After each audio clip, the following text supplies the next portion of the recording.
Department of Mathematics. So today we are going to do detail based classroom delivery. So before entering into classroom delivery, we should know what topic we are going to do now. Today we are going to see the topic multiple integrals. In this we are going to find our area. So before entering into this topic, we should know what is design thinking. How many stages we are having in design thinking? Anyone can see? Yes. What are that? Empathy. Define, prototype, ideate, testing. Yes. So we are going to do empathy part now. So in empathy part, why we are studying? Empathy means what? Whatever the problem statement, we have to analyze the problem statement. So now we are going to study the multiple integrals. Now we have to analyze why we need to study this multiple integrals. So for finding the area and volume for the irregular shapes, we should know the multiple integrals. Then only we can find the area and volume of the irregular shapes. So this is the empathy part of multiple integrals. Next, we are going to solve a problem, that is evaluate double integral xy dx dy over the positive quadrant of the circle x square plus y square equal to 1. So we are having the circle, that is the radius 1. Here we are having 1, that is your radius. So we can make this as a 0, 1. Here we are having x-axis and we are having here y-axis. First of all, we have to find our limits of x and y. So we can make here x square plus y square equal to 1. So x square equal to 1 minus y square, x equal to root of 1 minus y square. So this is here plus or minus we can write here, but we can take the positive quadrant alone. So x is varies from 0 to root of 1 minus y square. Like the same way, then we have to find our limit of y, that is y square equal to 1, then y equal to plus or minus 1, then we can write here y is varies from 0 to 1. So based on these limits, we have to find our area of the circle. So how we can do double integral? We are having the dy dx into dy. We know the limit of x limit is 0 to 1 minus y square, then 0 to 1 we are having. Now we have to integrate it properly. How we can do the integration?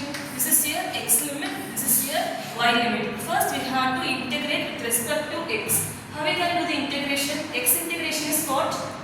X squared by 2. So we can keep as it is. Then we can write here x squared by 2 into y into dy.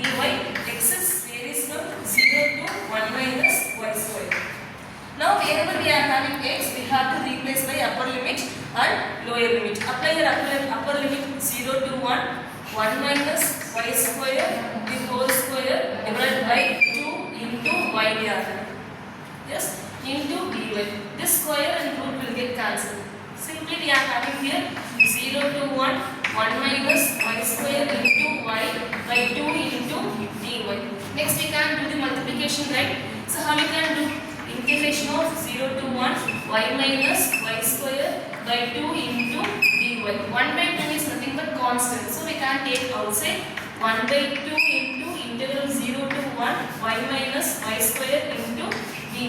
Now we are having as a simple term, we can integrate with respect to y. So y already we are having 1 by 2 as outside.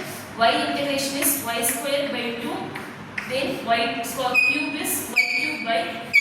Here we have to apply upper limit and lower limit. So we get here 1 by 2 into 1 by 2 minus 1 by 3. So after we do the calculation, we will get here 1 by 8.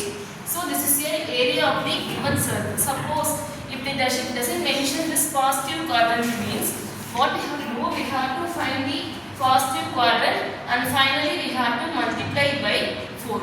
Because this is 2D dimension, so we have to multiply by 4. Suppose they are asking the 3D dimension, means we have to multiply by 8 because for 3D we will have 8 octant. Okay, is this okay for you all? Thank you. So this is based on circle. Other than this shape, what are the shapes we have completed in our class? Sphere, parabola, hyperbola, ellipse, then tetrahedron. For tetrahedron we can find the volume also because that is 3D shapes, For sphere, for tetrahedron we can find the volume. So when we can find the volume, when we can find the area. For which shape we can find area alone. For which shape we can find area as well as volume. For 2D shapes we can find area alone. For 3D shapes we can find area as well as volume. So for 2D shapes we have to multiply by 4. Why we are multiplying by 4? We are having 4 quadrants. For 3D shapes multiplied by 8. Why?